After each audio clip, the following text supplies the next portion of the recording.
বিসমিল্লাহির রহমানির রহিম। আমি মোহাম্মদ ফুলবর রহমান প্রামাণিক, সহকারী শিক্ষক, police lines school and college Bogura. প্রিয় পঞ্চম শ্রেণীর শিক্ষার্থী এবং যারা আমার এই ক্লাস দেখছেন সবাইকে স্বাগতম। আশা করি তোমরা সবাই ভালো আছো। আমিও তোমাদের দোয়া এবং আল্লাহর রহমতে ভালো আছি। পঞ্চম শ্রেণীর আজকে তোমাদের বিজ্ঞান বিষয়ে আলোচনা করব। অধ্যায় 12 জলবায়ু পরিবর্তন। তা আজকে যে যে বিষয়ে তোমাদের সামনে আলোচনা করব সেগুলো হচ্ছে যে জলবায়ু পরিবর্তন কি, বৈশ্বিক উষ্ণায়ন কি, গ্রিন হাউস কি, গ্রিন হাউস প্রভাব ব্যাখ্যা করো, আর জলবায়ু পরিবর্তনের হার কীভাবে কমানো যায় তা আলোচনা করো, আর জলবায়ু পরিবর্তনের সাথে কীভাবে আমরা খাপ খেয়ে বেঁচে থাকতে পারি। তো জলবায়ু পরিবর্তন হচ্ছে যে জলবায়ুর সঙ্গে আবহাওয়া এবং জলবায়ু দুটো জড়িত। এই জলবায়ু পরিবর্তনের সঙ্গে আবহাওয়া হচ্ছে যে দৈনন্দিন জীবনে আমাদের রোদ, বৃষ্টি, কুয়াশা, মেঘ, জলীয়বাষ্প ইত্যাদি হচ্ছে আবহাওয়া। আর জলবায়ু হচ্ছে কোনো স্থানের কয়েক বছরের আবহাওয়ার গড় ফল। তো এখন জলবায়ু পরিবর্তনটা হচ্ছে যে আবহাওয়ার এই উপাদানগুলোর উল্লেখযোগ্য স্থায়ী পরিবর্তনই হচ্ছে জলবায়ুর পরিবর্তন। আমি আবার বলছি যে জলবায়ু পরিবর্তন হচ্ছে যে আবহাওয়ার যে উপাদানগুলো আছে এগুলো উল্লেখযোগ্য স্থায়ী পরিবর্তনই হচ্ছে জলবায়ুর পরিবর্তন। তো এখন 2 নম্বর প্রশ্ন হচ্ছে বৈশ্বিক উষ্ণায়ন। বৈশ্বিক উষ্ণায়ন হচ্ছে যে বিজ্ঞানীরা গবেষণা করে দেখেছেন যে বিশ্বের তাপমাত্রা দিন দিন বেড়ে যাচ্ছে। তো এই বিশ্বের তাপমাত্রা বৃদ্ধি পাওয়াকেই বৈশ্বিক উষ্ণায়ন বলা হয়। তো আমরা এখন তোমাদের সামনে যে গ্রিন হাউস কি এটা চিত্রের সাহায্যে এখন তোমাদের সামনে উপস্থাপন করব। প্রিয় শিক্ষার্থী, আমরা এই পর্যায়ে গ্রিন হাউস কি আলোচনা করব। আমরা ছবিতে দেখতে পাচ্ছি যে এটি একটি কাঁচের তৈরি ঘর।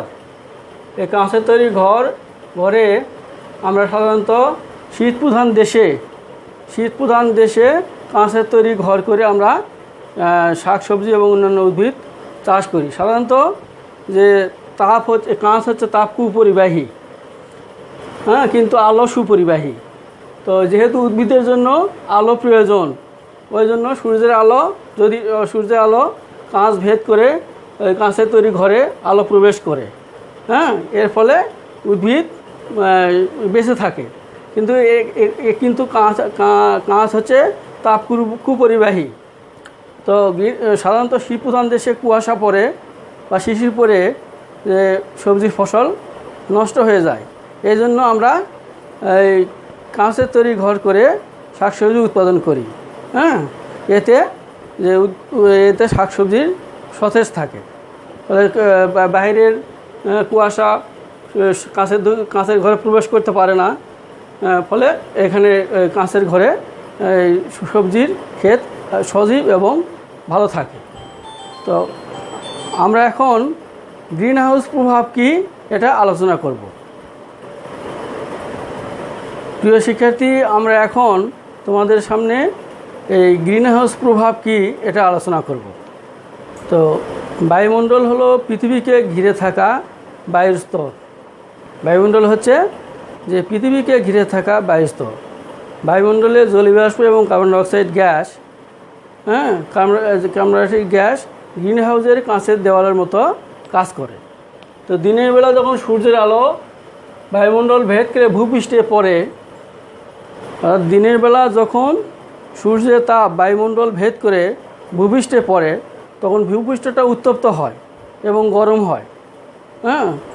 আবার রাতের বেলা কি হয়, রাতের বেলা যখন সূর্যের আলো থাকে না তখন কিছু তাপ বেরিয়ে যায় এবং তখন রাতের বেলা ভূপৃষ্ঠটা শীতল হয়। কিন্তু এই গ্রিন হাউস গ্যাস যেহেতু কাঁচের দেওয়ালের মতো কাজ করে, এই গ্রিন হাউস গ্যাসের কারণে এই রাতের বেলাও এই ভূপৃষ্ঠটা উত্তপ্ত থাকে, হ্যাঁ, তো বা উষ্ণ থাকে। আর তাপ ধরে রাখার এই ঘটনাই হলো গ্রিন হাউস প্রভাব। আর তাপ ধরে রাখার জন্য যে গ্যাস দায়ী সেই গ্যাসের নাম হচ্ছে গ্রিন হাউস গ্যাস। সুতরাং তাহলে আমরা বলতে পারি যে এই সাধারণত কার্বন ডাইঅক্সাইড গ্যাসটাই হচ্ছে গ্রিন হাউস গ্যাস। এই কার্বন ডাইঅক্সাইডের কারণে ভূপৃষ্ঠ যখন উত্তপ্ত হয়, তখন এই ভূপৃষ্ঠ উত্তপ্ত হলে কার্বন ডাইঅক্সাইড গ্যাসের পরিমাণ বেড়ে যায়। রাতের বেলা যেহেতু সূর্যের আলো থাকে না, ভূপৃষ্ঠ থেকে কিছু তাপ যায়, বায়ুমণ্ডলে ফিরে যায়, কিন্তু ওই গ্রিন হাউস গ্যাসের কারণে এটা যেহেতু বায়ুমণ্ডলের কাঁচের দেওয়ালের মতো কাজ করে, এই কারণেই রাতের বেলাও ভূপৃষ্ঠ উত্তপ্ত থাকে। সুতরাং আমরা এই গ্রিন হাউস গ্যাস বলতে আমরা কার্বন ডাইঅক্সাইড গ্যাসকেই মানে বুঝে থাকি আর কি। তখন আমরা এখন যে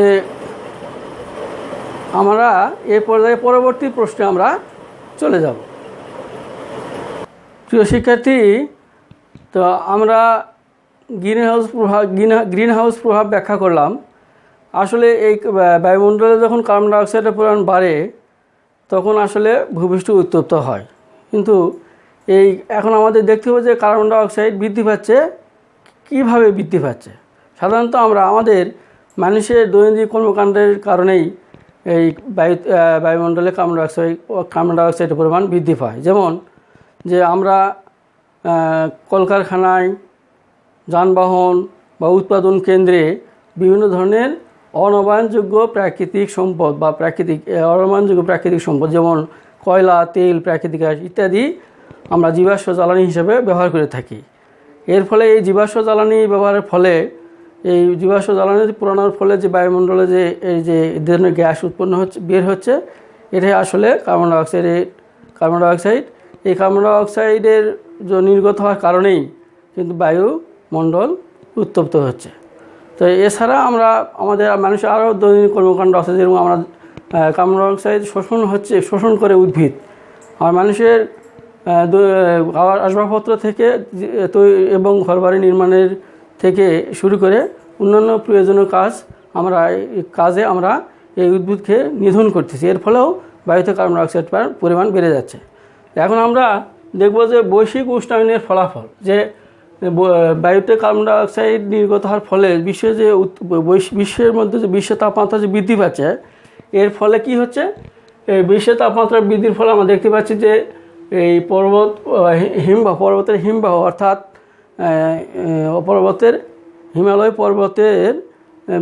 পর্বতের বরফ জমে থাকা বরফগুলো গরম হয়ে গলে যাচ্ছে, বরফ গলে যাচ্ছে। এর ফলে কি হচ্ছে যে সমুদ্রের পানির উচ্চতা বৃদ্ধি পাচ্ছে। সমুদ্রের পানির উচ্চতা বৃদ্ধি পেলে এর ফলে নিম্ন অঞ্চল প্লাবিত হচ্ছে। তো সুতরাং এখন আমরা বুঝতে পারলাম যে আসলে এই বৈশ্বিক উষ্ণায়নের ফলে যে পর্বতের হিমবাহ গলে গেলে এই সমুদ্রের পানির উচ্চতা বৃদ্ধি পাবে, এবং সমুদ্রের পানির উচ্চতা বৃদ্ধি পেলে যে নিম্নভূমি, পৃথিবীর যে নিম্নভূমি আছে, এই নিম্নভূমিগুলো প্লাবিত হবে। আমরা এখন পরবর্তী প্রশ্নে আমরা আলোচনা করব। প্রিয় শিক্ষার্থী, এখন আমরা জলবায়ু পরিবর্তনের হার কমানোর পদ্ধতি আলোচনা করব। কিভাবে জলবায়ু পরিবর্তনের হার কমানো যায়।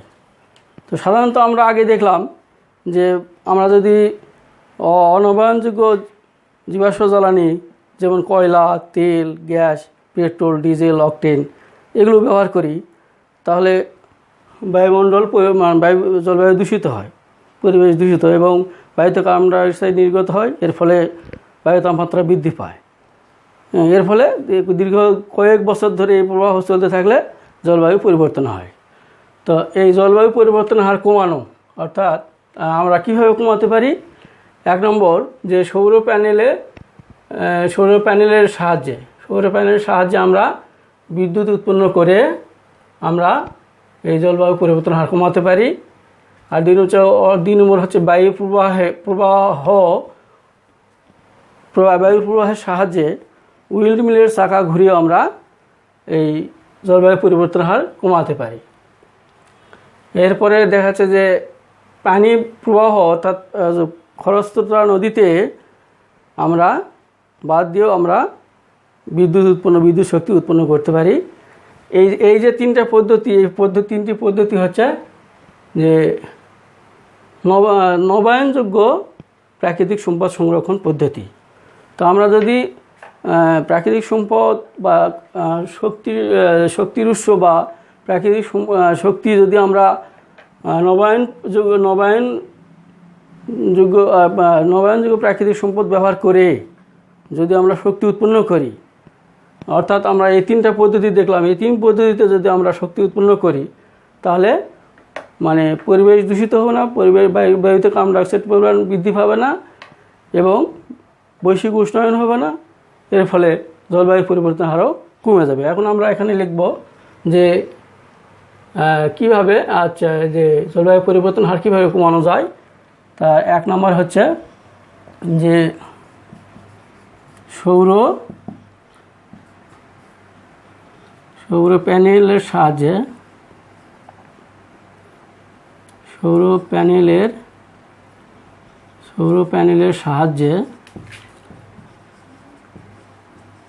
প্যানেলের সাহায্যে বিদ্যুৎ উৎপন্ন করে।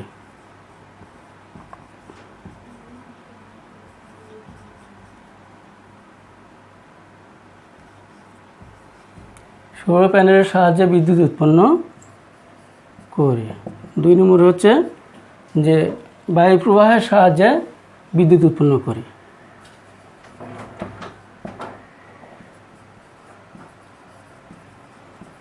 বায়ু প্রবাহের সাহায্যে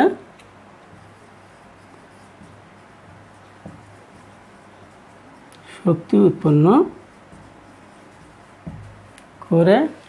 আর 3 নম্বর হচ্ছে যে পানি স্রোত ব্যবহার করে শক্তি উৎপন্ন করে।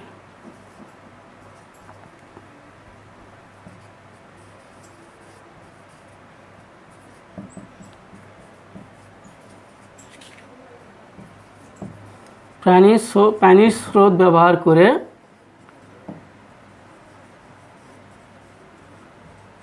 শক্তি উৎপন্ন করি। প্রিয় শিক্ষার্থী, আমরা এই 3 উপায়ে যখন আমরা শক্তি উৎপন্ন করব তাহলে জলবায়ু পরিবর্তনের হার অনেকটাই কমানো সম্ভব বলে আমি মনে করি। এই পর্যায়ে তোমাদের সামনে এখন পরবর্তী প্রশ্নে চলে যাব। প্রিয় শিক্ষার্থী, এখন তোমাদের সামনে 6 নম্বর প্রশ্ন নিয়ে আলোচনা করব। 6 নম্বর প্রশ্ন হচ্ছে জলবায়ু পরিবর্তনের সাথে খাপ খাওয়ানো বা অভিযোজন কি, ব্যাখ্যা করো। তো পৃথিবীর বিভিন্ন দেশ এই জলবায়ু পরিবর্তনের হার কমানোর জন্য বিভিন্ন কর্মসূচি হাতে নিয়েছে। তবে জলবায়ুর যে পরিবর্তন ইতিমধ্যে সাধিত হয়েছে তার সাথে খাপ খাওয়াতে হবে। তো পরিবর্তিত জলবায়ুতে বেঁচে থাকার জন্য গৃহীত কর্মসূচি হলো জলবায়ু পরিবর্তনের সাথে খাপ খাওয়ানো বা অভিযোজন। তাহলে অভিযোজনের উদ্দেশ্য হলো জলবায়ু পরিবর্তনের ফলে সৃষ্ট ঝুঁকি কমানো ও পরিবর্তিত পরিস্থিতিতে টিকে থাকার জন্য যথাযথ ব্যবস্থা গ্রহণ। তো এই কী ব্যবস্থা আমরা গ্রহণ করব এখন তো আলোচনা করব। 1 নম্বর হচ্ছে যে ঘরবাড়ি, বিদ্যালয়, কলকারখানা ইত্যাদি অবকাঠামোর উন্নয়ন। যে ঘর বাড়ি, বিদ্যালয় ও অন্যান্য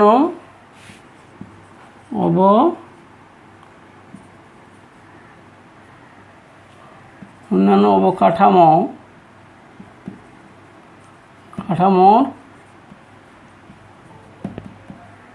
উন্নয়ন সাধন। 2 নম্বর হচ্ছে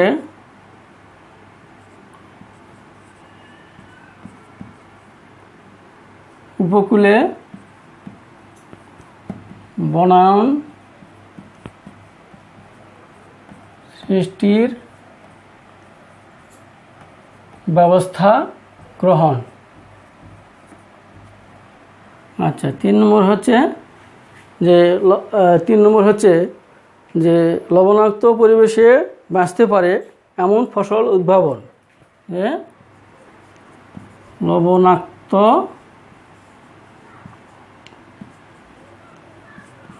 লবণাক্ত পরিবেশে বাঁচতে পারে এমন উদ্ভিদ উদ্ভাবন। আর 4 নম্বর হচ্ছে যে বন্যা ও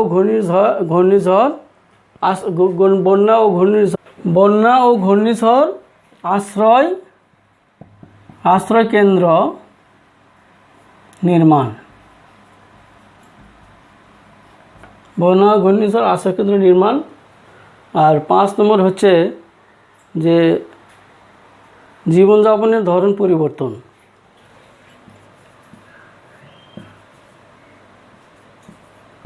জীবন যাপনের ধরন পরিবর্তন।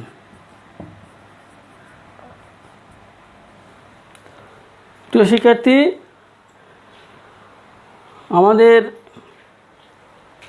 জলবায়ু পরিবর্তনের ফলে যে একটা প্রাণীর বেঁচে থাকার যে প্রতিকূলতার সৃষ্টি হয়, এই প্রতিকূলতা থেকে রক্ষা পাওয়ার জন্য যে ব্যবস্থা গ্রহণ করা হয় সেটা হচ্ছে অভিযোজন।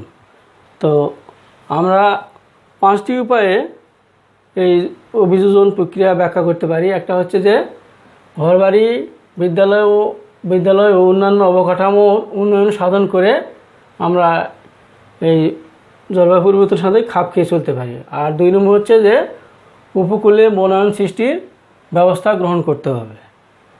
আচ্ছা, 3 নম্বর হচ্ছে লবণাক্ত পরিবেশে বাঁচতে পারে এমন উদ্ভিদ উদ্ভাবন করতে হবে। আর 4 নম্বর হচ্ছে বন্যা ও ঘূর্ণিঝড় আশ্রয় কেন্দ্র নির্মাণ করতে হবে। আর 5 নম্বর হচ্ছে যে জীবনযাপনের ধরন পরিবর্তন করতে হবে। এছাড়া আমরা আরেকটা বিষয় দিতে পারি যে জলবায়ু পরিবর্তনের কারণ সম্পর্কিত ধারণা সকলকে জানাতে হবে। যে জলবায়ু পরিবর্তনের কারণ, কী কারণে জলবায়ুটা পরিবর্তন হচ্ছে, এটা সবার জানা প্রয়োজন।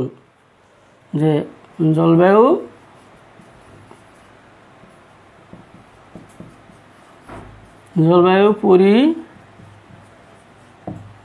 পরিবর্তনের কারণ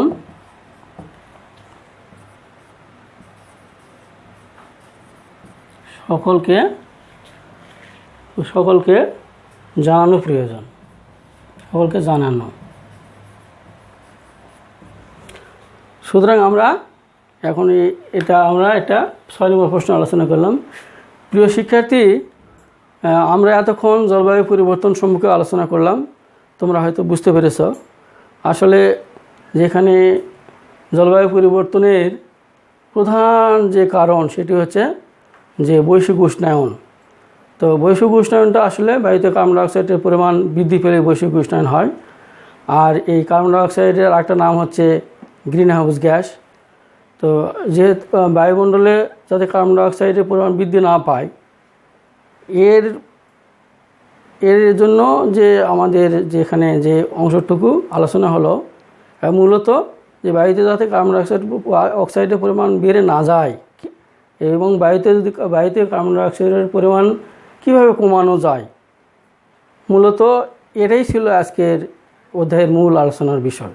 তো আমরা এই ব্যাপারে সচেতন থাকব এবং এই অধ্যায়ে যেটুকু আলোচনা হলো তোমরা ভালো করে আরও আলোচনা করবে, বুঝে নেবে। বইয়ে চিত্র আছে, চিত্রগুলো দেখবে এবং যেটুকু আলোচনা হলো এটুকু মনোযোগ সহকারে তোমরা বোঝার চেষ্টা করবে। আশা করি তোমরা এই অধ্যায়টা ভালোভাবে বুঝতে পারবে। আজকে তোমাদের সকলের কাছ থেকে দোয়া নিচ্ছি, তোমরা এবং তোমাদের সকলকে আমি তোমাদের সকলের সুস্বাস্থ্য এবং দীর্ঘায়ু কামনা করছি। আজকে সবাইকে আমার সালাম জানিয়ে আমি আমার এই ক্লাস সমাপ্ত করছি। আসসালামু আলাইকুম।